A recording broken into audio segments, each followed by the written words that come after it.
ओम गंग गणपते नमः। आप सभी का आपके अपने चैनल पर बहुत बहुत स्वागत है।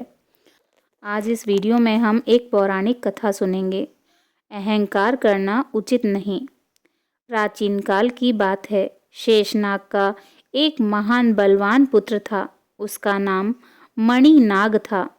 उसने भक्ति भाव से भगवान शंकर जी की उपासना कर गरुण से अभय होने का वरदान मांगा। भगवान शंकर जी ने कहा, ठीक है, गरुण से तुम निर्भीक हो जाओ।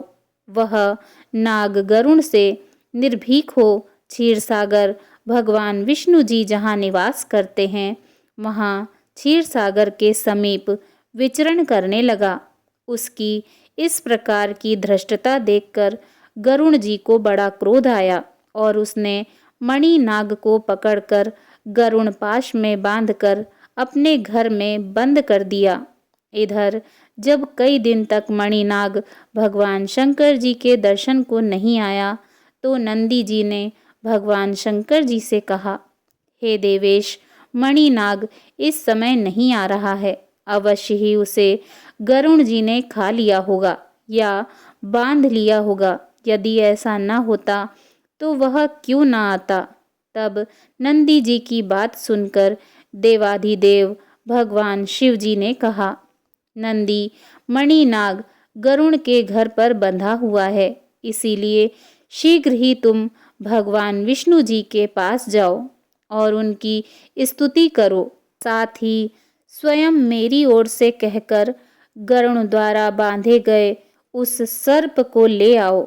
अपने स्वामी भगवान शिव जी का वचन सुनकर नंदी जी ने लक्ष्मीपति भगवान श्री हरि विष्णु जी के पास जाकर उनकी स्तुति की और उनसे भगवान शंकर जी का संदेश कहा। भगवान शंकर जी का संदेश और नंदी जी की स्तुति सुनकर भगवान श्री हरि विष्णु जी बड़े प्रसन्न हुए और उन्होंने गरुण से कहा, हे गरुण, तुम मेरे कहने पर मणिनाग को बंधन मुक्त कर नंदी को सौंप दो।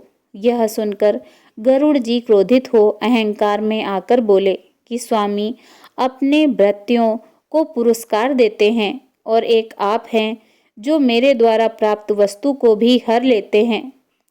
हे नारायण जी, मेरे बल से ही आप दैत्यों पर विजय प्राप्त करते हैं और स्वयं मैं महाबलवान हूँ, ऐसी डींग हाँकते हैं।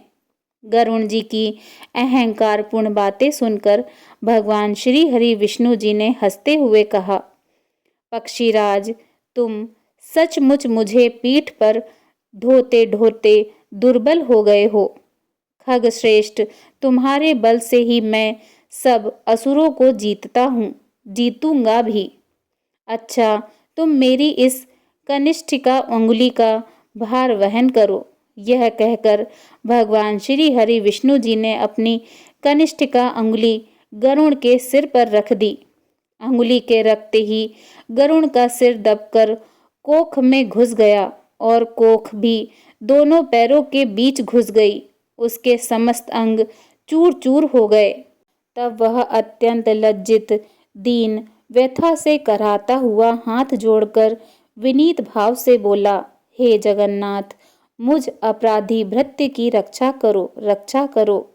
प्रभु, संपूर्ण लोक को धारण करने वाले तो आप ही हैं। हे पुत्र वत्सल, हे जगन्नाथ, मुझ दीन दुखी बालक की रक्षा करो, कहकर भगवान की प्रार्थना की। यह देखकर करुणामयी भगवती लक्ष्मी जी ने भगवान जनार्दन से प्रार्थना की कि हे प्रभु, गरुण आपका सेवक है, उसका अपराध क्षमा कर उसकी रक्षा करें। भगवान ने भी गरुण को विनीत और अहंकार रहित देखकर कहा कि गरुण, तुम अब भगवान शंकर जी के पास जाओ, उनकी कृपा दृष्टि से ही तुम स्वस्थ हो सकोगे। गरुण ने प्रभु की आज्ञा स्वीकार कर नंदी और मणिनाग के साथ गर्व रहित हो मंद गति से भगवान शंकर जी के दर्शन के लिए प्रस्थान किया। उनका अहंकार दूर हो चुका था। भगवान शंकर जी का दर्शन कर और उनके कहने से गौतमी गंगा में स्नान कर वे पुनः वज्र सदृश देह वाले और वेगवान हो गए। बोलिए भगवान श्री हरि विष्णु जी की जय। ओम नमः पार्वते पते हर हर महादेव शिव शंभु। अगर आपको यह वीडियो पसंद आया हो तो वीडियो को लाइक करें और शेयर करें और इसी तरह की पौराणिक धार्मिक कथाओं को सुनने के लिए मेरे चैनल को सब्सक्राइब करें। धन्यवाद। हर हर महादेव।